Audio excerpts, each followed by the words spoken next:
All right, welcome everybody to a special edition of the Racing Angle. I'm joined this week by Jeremy Mason. He is an NHRA drag racer in the Sportsman ranks, super comp, super gassed, and just throttle stop racing all throughout. And Jeremy, you've gained quite the following lately on social media with some of your videos. Thanks for coming on the show, man.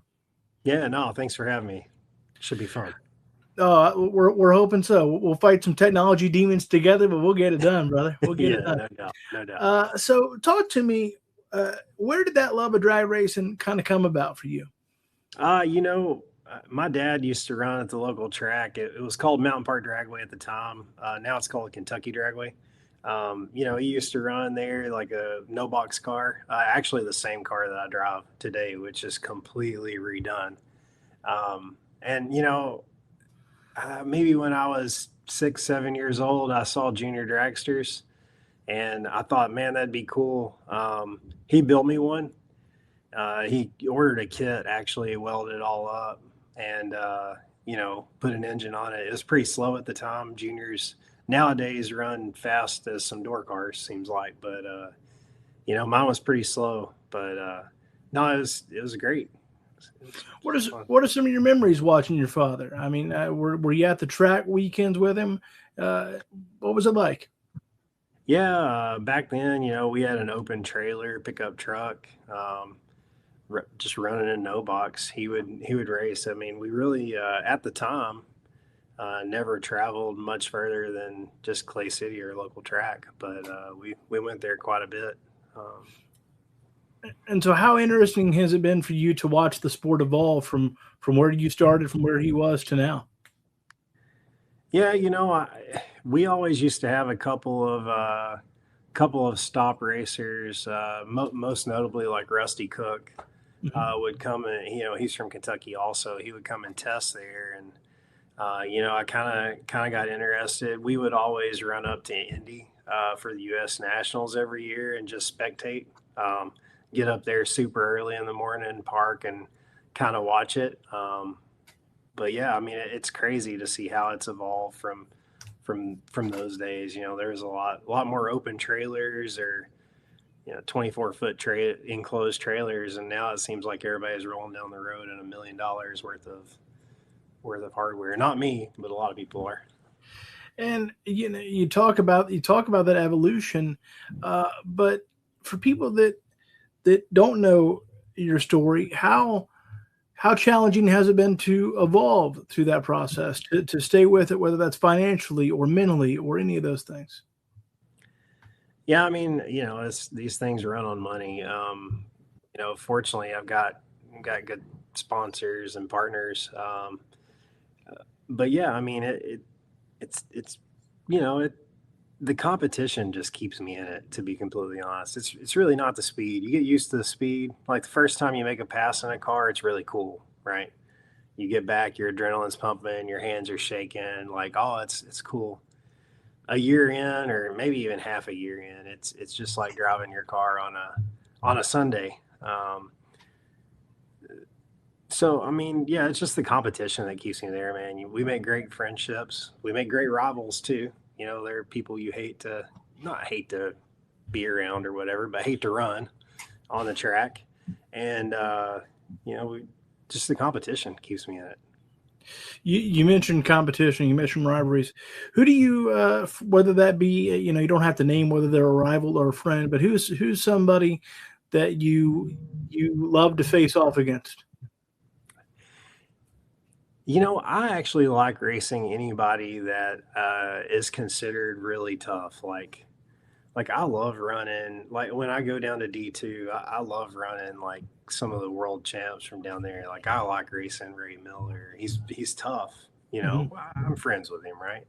But he guys like that kind of bring out the best in me. In D3, we've got Luke. We've got a bunch of other champions too, right? There's probably 4 or 5 guys in every division that you gotta do your best every time. We try to do our best every time anyways, but you gotta really put it forward. So I like racing anybody that's tough like that. What exactly was it? Just your father that drew you to, the throttle stop racing? No, I mean, we always just bracket race, but Hmm. um, let's see, back in, I believe it was 2010, 2009, 2010, IHRA before they were dead again, now back again. IHRA had a divisional race at Clay City. Hmm. And, a lot of these people came in from all over, right? It used to be a huge thing, IHRA divisional races. And one year I was like, you know what? I'm gonna put a throttle stop on my car and try it. Like bracket racing's fun. I always did good at bracket racing too.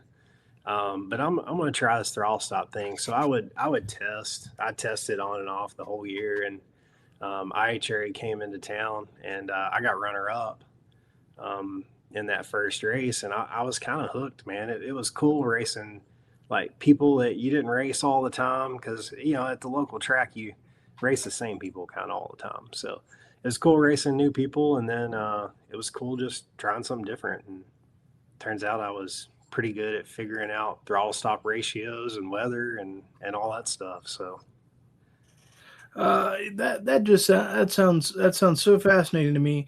Take me back to that 2009, 2010 when you first started. Was there a moment where you go, "Yeah, this is for me"?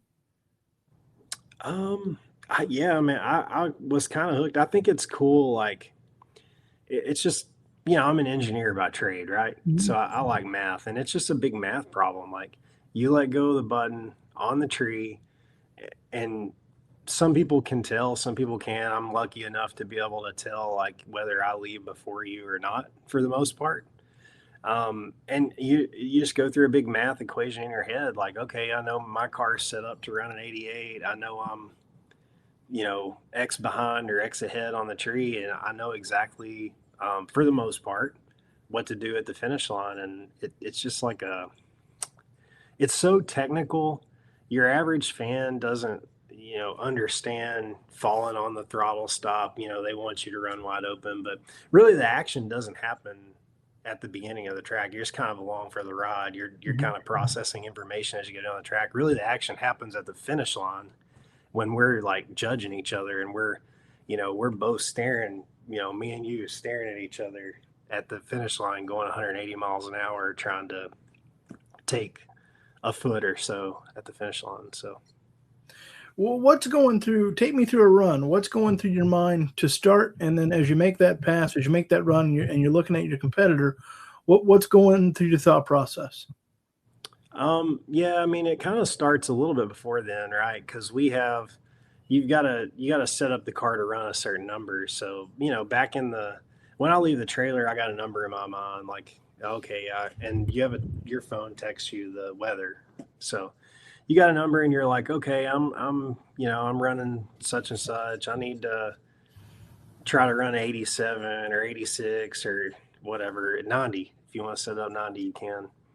And then you kind of pull out from underneath the tower and size them up. I always kind of look over as I'm kind of underneath the tower or in the lanes and kind of judge a spot on the car where I want to be. And you get in the zone. You do your burnout. You do the same thing every time. I try to do the same thing every time. Not like a routine that I have to do, but just kind of do the same thing every time. And um, you leave the starting line, and if you know you have the tree, good. If you know you don't have the tree, well, you got a little work to do, right? You go down through there, and I always try to look over while I'm on the stop. People think I'm crazy. I look over, 5, 6, 7 times during a run, but I just try to like take snapshots of where the person is, and then finish line where the person is, finish line, and then kind of take the information available to me. I know where I'm at on the tree. I know what my car is going to run. And then as you get close to the finish line, you got to make a decision. That's kind of where the money's made, to be honest, in throttle stop racing. And what's something about the type of racing you do that most fans, just with all due respect to them, have no idea that they need to know more about? It's the finish line, and most of the tracks just aren't set up to watch where they need to watch. Like you go to Z-Max or whatever, and the stands kind of stop at the 8th mile, and they don't really ever see the finish line. They just hear like from 600 feet away us ripping the throttle and judge down there. But if anybody's interested in throttle stop racing, you gotta like stand right at the finish line. You just look straight across, and our cars are fast. I know the 60 foot's kind of slow, but we try to run as much mile an hour as possible. And they 190, 180. Some guys are running 195 now in Super Comp. My car runs 180. It happens fast, and we make decisions fast, and we make really aggressive moves at the finish line. I think it would blow a lot of people's minds. Like, I've got a brake pressure gauge on my car, and it will blow your mind what brake pressure. And then take me back to 2019. You won a championship in the NHRA. You were a new father at the time. When you reflect on that accomplishment in that era of your life, and again that the championship, but again not only that, but just everything that was going on for you, what are your memories of that era? Yeah, that year was crazy. Looking back on it, it was insane. Like, I built this car in 2017. My car is very unique super gas car. Most super gas cars, if it's a door car, it's like a pro stock style car where it's carbon body, like full tube chassis, weighs 2,200 pounds, or it's a roadster, which is what you see a lot in super gas. My car is all steel. My car has roll up windows. Like, whenever I get my time slip, I like roll down the window and they hand it to me. I roll the window back up. So I've got a pretty unique super gas car. When we built that car, I actually didn't know if it would be competitive in super gas because of the weight. I'm 2,800 pounds. I'm actually legal for super street. So I didn't know if it would react. We rolled that car out. The very first time I started that car was to pull it in the trailer to go to the U.S. Nationals in 2017. I hadn't even started it until I pulled it in the trailer for that race. So that was cool. I actually went like 3 rounds at that race. Crazy. The second race I ever went to was in South Georgia. It was Reynolds. I don't even know if they still race there. But I won. Second race out in that car. Fast forward to 2019, I've had, a little bit of success in the car, right? Pretty confident in my abilities in that car. I was always pretty good in that same car, bracket racing. And, the season started, and I just remember going a lot of rounds. Like, I wasn't setting the world on fire. I'm somewhat a streaky driver. Like, I'll win 2 or 3 in a row, and then I'll get beat first round, a couple in a row, and I'll go back to winning. That year, I wasn't really setting the world on fire, but I'd go to the semis, I get runner up, go to the quarters, semis. Like, I was just deep every race I went to, and I didn't even think about the championship until we went to the U.S. Nationals. Somebody said, "Hey, man, you got a pretty good shot at winning." And I don't, this is a fault of mine, but I don't ever really look at points. I figure if you win enough, they'll call you at the end of the year, tell you won it. So somebody said, "Oh, man, you got a pretty good shot." So Norwalk had rained out for the Sportsman guys. And right after Indy, I went to Norwalk. And it was just Sportsman only. I had actually never won a national event to that point. So it was a kind of a sports national. The pros weren't even there. It wasn't even a national event tree. They had like the Sportsman tree there. And I ended up winning that national for the first time. And they were like, "Hey, you're like leading." I'm like, "Oh, okay, cool." So it was still a long season, right? And I was like second or third or first from there on out. And I remember going to Rockingham final race, speaking of Ray Miller, and I was like, if I go to, I think it was the quarters, if I go to the quarters here, I'll take the lead. And if I win, nobody can catch me, like nobody. So I'm like, well, I'm just going to go win. I'm gonna go win. We rolled into Rockingham, and I'm like, you better watch. I'm gonna win this race. I was telling everybody. I didn't win. I got runner up to Ray. He beat me, and he was actually the only guy that could catch me. I think maybe there was another guy. It's kind of hard to remember, but anyways, everything played out. I still had a claim left. A couple of guys offered to let me drive their car. They were like, "Hey, come out to Vegas. You can drive my car. You got another national." I'm like, "Man, my wife's like getting ready to have this kid now. I can't come to Vegas and be called up for second round and her start having the kid, and I'd have to leave. I can't I can't do this." So anyways, she had McKenna, my daughter. Everything was good, and right after that I got on a plane to go to Pomona and for the championship stuff. So it was pretty cool. And then the world fell apart with COVID. So that's a reminder of this too shall pass, whether it's good or it's bad. This too shall pass. Yeah, the 1 year I could use my gold card, we ran at Indy like 5 times because it was during COVID. So but. And so, what was that first national event win like? You talked about the championship, and you talked about having a kid on the way during that time. But you mentioned during those stories that first national event win. I want you to delve into that a little bit more, if you would. What were those emotions like for you? Man, it was surreal. Like I mentioned, me and my dad went to the U.S. Nationals for so many years, and I thought, like, even as a little kid, I thought, man, this would be so cool to just win one national event, and it was just, it's full circle, right? You chase these things, and I'd run, I never really run a full NHRA schedule up until 20, maybe 18 or 19, really. And real, I'd been close a few times, and I had won divisionals, several divisionals, but I just, for some reason, national events didn't click for me. I get to the semis and get beat. I would just be like right there, man. And, I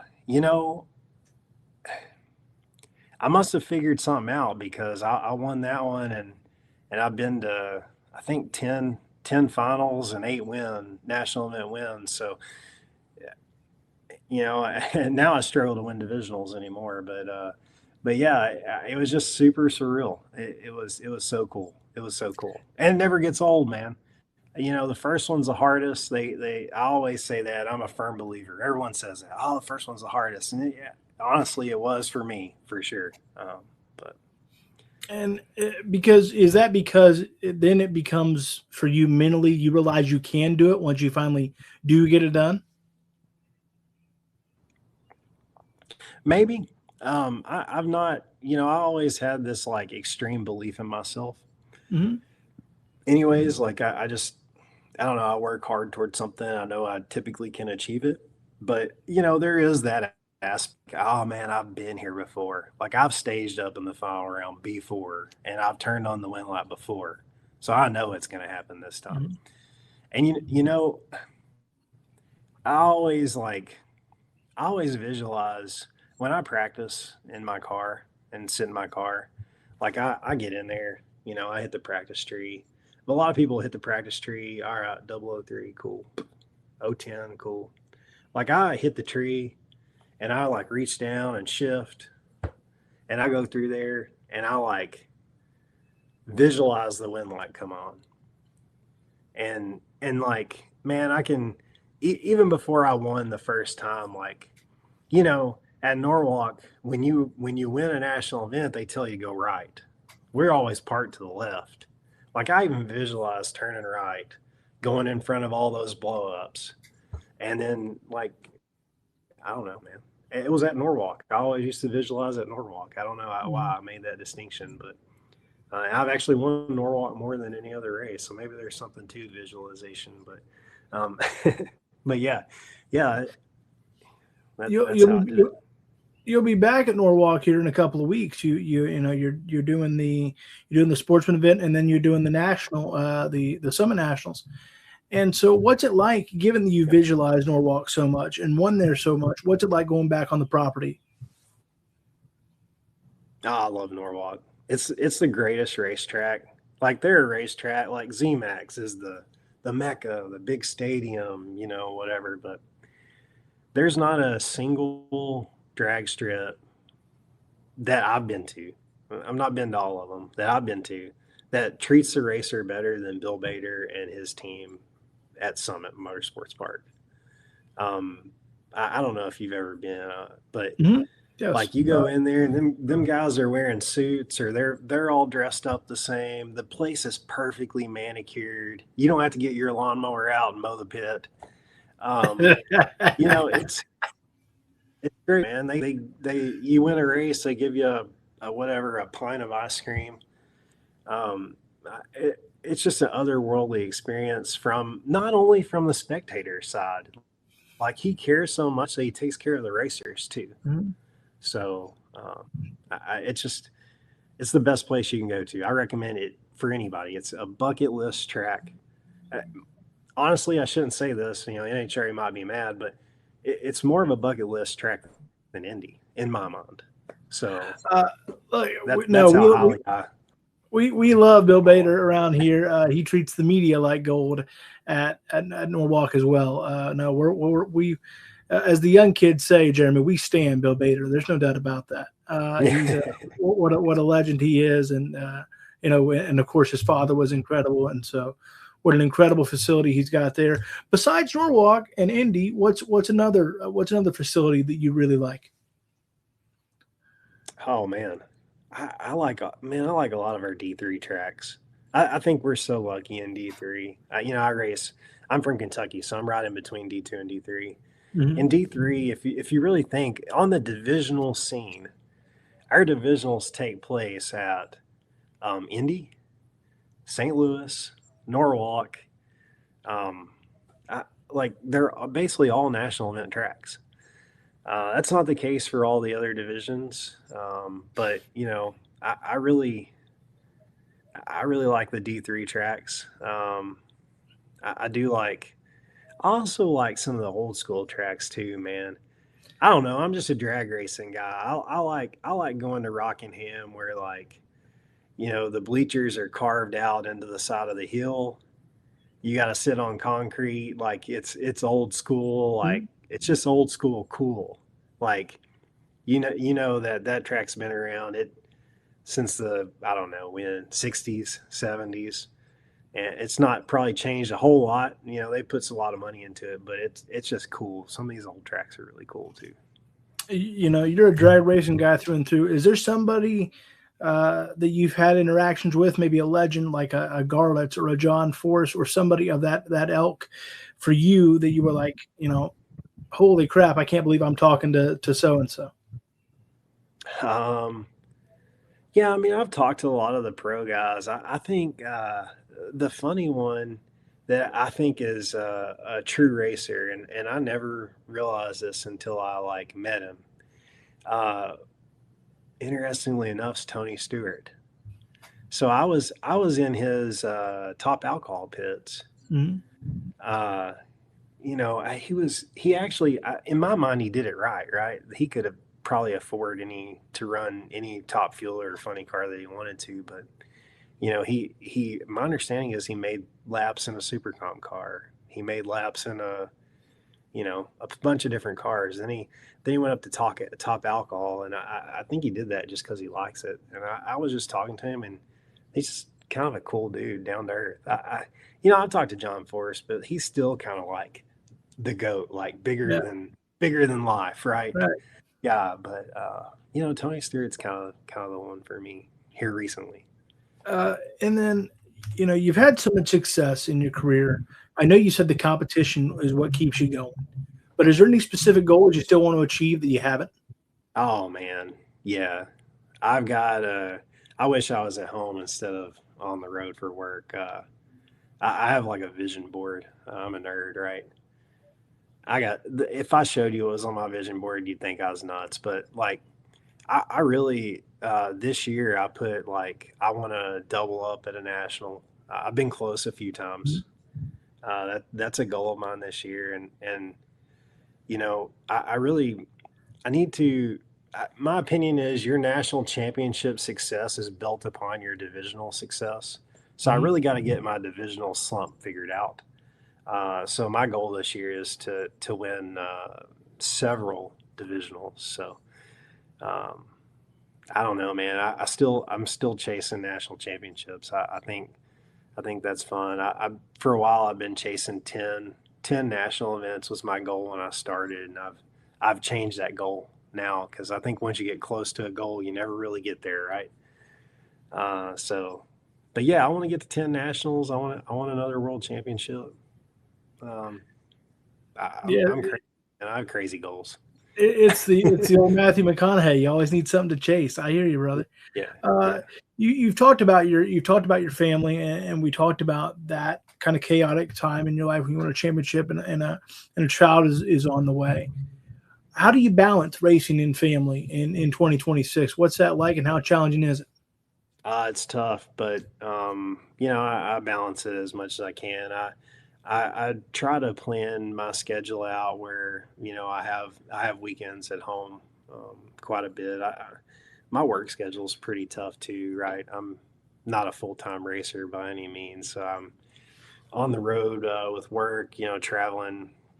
This week I'm in Indiana. In 3 weeks I'll be in Japan. So I travel quite a bit for work, but I do try to be home quite a bit for my family. And you know, now that my kids are a little older, I'm starting to take. You know, McKenna like wants to go with me anytime I leave the house, and then Maddox has also gotten to that point. Like they're both going to go with me to the track this year. And you know, my wife has some foot nerve pain, so she can't travel with me as much. But you know, my parents help out quite a bit still. They watch my kids and stuff at the track when I'm racing. So family is instrumental in what we do. We don't have the sportsman ranks. We don't have crew. It's for the most part. You know, some people do, but you know, it's kind of a family affair for the sportsman ranks through and through. You know, any fan really should kind of walk through the sportsman ranks. I think it's incredible. Completely agree. And speaking of the sportsman ranks, why do you think it is so important uh, for the future of the NHRA? Well, I mean, I used to think like we were kind of the feeder, and we are still to an extent. Like you know, Sean Langdon, of course, you know, started in Super Comp, went as a top fuel driver now, and there's several, right? But I just think like we, you know, the NHRA kind of needs us for. I hate to say it, but you know, we kind of fill in time. Like you can't have pros on the track all the time. I just think we're essential. Like you know, it's grassroots kind of racing is kind of how NHRA started, right? Mhm. It's get people off the street, and that's really the kind of the sportsman way. Like that's how you get people involved. It's you know your average fan. Some of them probably can, but a lot of them can't. It's hard to comprehend what a top fuel runs on like cubic dollars, but you go in the stock eliminator pits or you go in super street or super gas, and those cars are actually attainable. Like you can buy a used dragster. I haven't shot for one, but you know, for a relatively decent price, like a normal person can, it's attainable to Mhm. them, right? So I think that's really where the value of sportsman is, and it's competition. Um, it's crazy competition, and we get people interested and out to actually race. And you've been somewhat outspoken, kind of comparing the IHRA to now the revitalized IHRA to the NHRA. Pardon me. And you know what kind of inspired you to do that? Kind of post those videos and those sort of things. Yeah, I mean, so I love the IHRA. Yeah, like I said, I started IHRA, and um, there social media is great. I think social media like revived racing as a whole. I think it's great. People sharing videos like I do. People can share their opinions, right or wrong. They're their opinions, but NHRA gets a lot of hate. Um, and it's really not that bad if you race it. Like, of course, I can travel to a big money bracket race and it pays 20 grand, 50 grand, 100 grand, $1 million. Like, it's huge money, but it's also huge money to enter. Like, your tab for $1 million weekend can be my entire NHRA season budget. So, I think it takes all types, right? There are people that chase big money. There are people that, chase kind of the Wally, right? And IHRAs come in with a lot of money, and I think it's great. It's competition is great, and I really would like to run IHRA, but like I said, I'm a working guy. I only have so many weeks of vacation to take off work, so I kind of have to choose one or the other. And I just wanted to make that video because there's a lot of misconceptions, like, oh man, NHRA doesn't pay anything, which they there's a little bit to be desired there, but they do have the contingency program that's pretty strong. And for the most part, if you submit your W-9 and it's not a strenuous process, in my opinion, it's free money basically. You got to run tires. All of them pay. You might as well get paid for it. Submit a W-9. You got to run oil, you got to run fuel.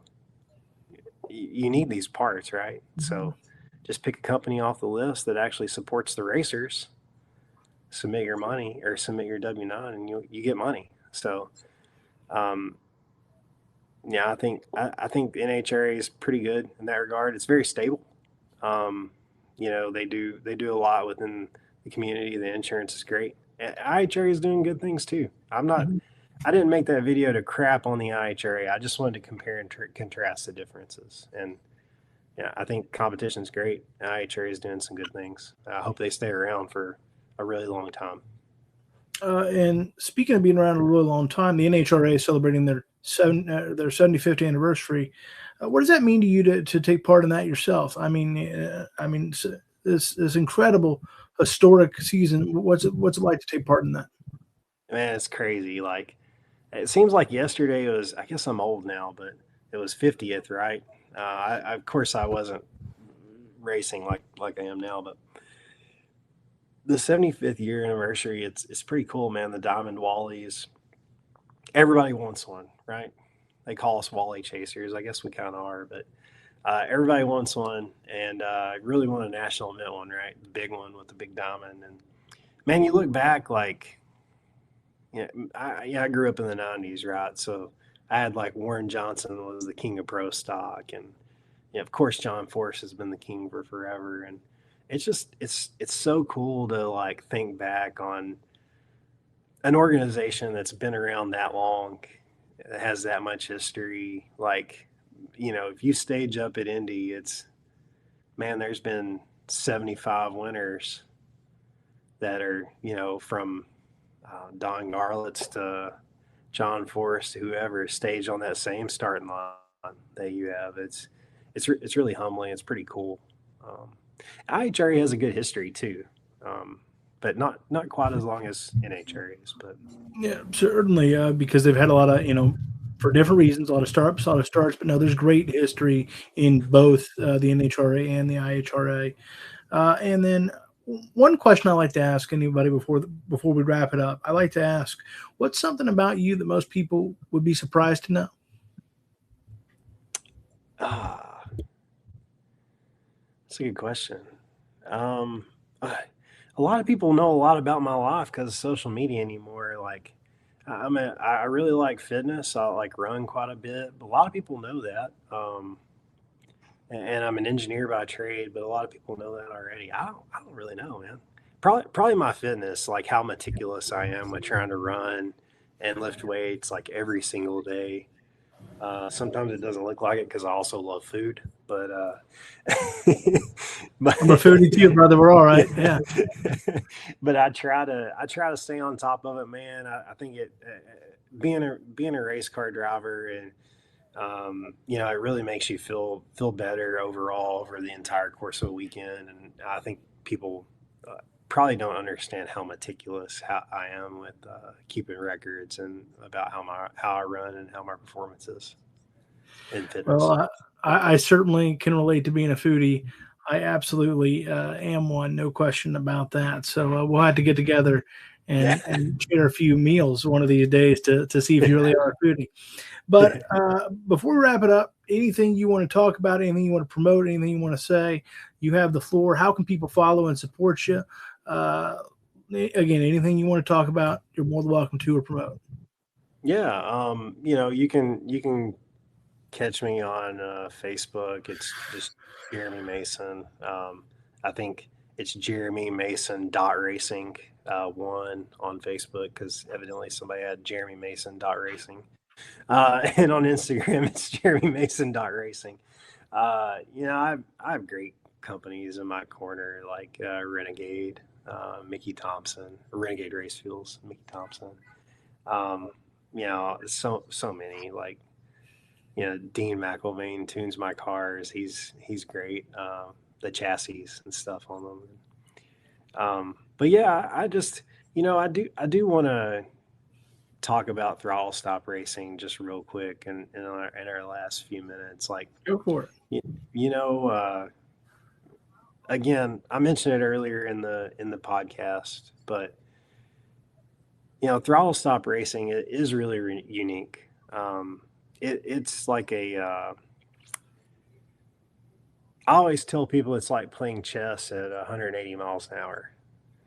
So you're trying to make moves out on the track, and you know, again, the average fan, like you're sitting up where the burnouts and the initial stomp of the throttle is. Like Clay Millican says, stomp on the loud pedal, but you know, we do the same thing, right? We do it at the finish line. So next time you see like throttle stop cars come up, you know, I know a lot of people like going to get hot dogs and a Coke, but stick around and watch. And I've been on the announcers, they do a pretty good job of explaining it, but sometimes they should try to explain like, oh, what we're trying to do on the top end, like what a breakout is. It's just a big math game, and it is hard to understand. I totally get that, but but yeah, I do love throttle stop racing. I think it is one of the most competitive forms of drag racing. Specifically, it's not like making it's not a practice street race. A lot of bracket racing is the cars are so good anymore. Um, it's kind of a practice street race a little bit. Throttle stop racing kind of brings it back into the driver's hands, and the moves we make on top end are cool. You gotta check it out. No, absolutely. You certainly should. And Jeremy, we're so glad you were able to come on and share a little bit of your story. And we hope that you'll come back in the future. And where can people catch you over the next couple of weeks or months on the track? Yeah, depends on the weather, but I think Bristol right now is showing rain. But I'll be in Bristol not this coming weekend, but next weekend. I think it's June 10th through the 12th. The very following weekend is the divisional at Norwalk. Again, I can't sing Norwalk's praises enough. That's one divisional. It's called the Cavalcade of Stars, or it has been for many years. I think that's still what it's called this year. And they typically put on a show for the fans. It's pretty cool. There's fireworks. There's jet cars. There's all the cool things they typically have, and then of course the national events the following week, which is awesome. And then it's kind of crazy. My schedule's a little wild this year. I do these three races back to back, and I'm off for about a month, and then I start back up again. So, but yeah, that's where I'll be the next 3 weekends, basically. Well, we're wishing you the best of luck and, over those next 3 weekends, and we'll be at the national event for Norwalk as well, my fiance and I. So we'll have to Nice. come by and shake hands and introduce each other. And again, just thank you so much for coming on. We greatly appreciate it, and best of luck the rest of the season. Yeah. Yeah. No, thanks, man. Thanks for having me on anytime. Just call me Oh, again. Doesn't matter. absolutely. Well, let's do it again at the end of the year. Why not? Yeah. Yeah. Sure. Sure. Let's do it again at the end of the year. All right. Well, thank you so much, Jeremy, and again, best of luck the rest of the year. Awesome. Thanks, man.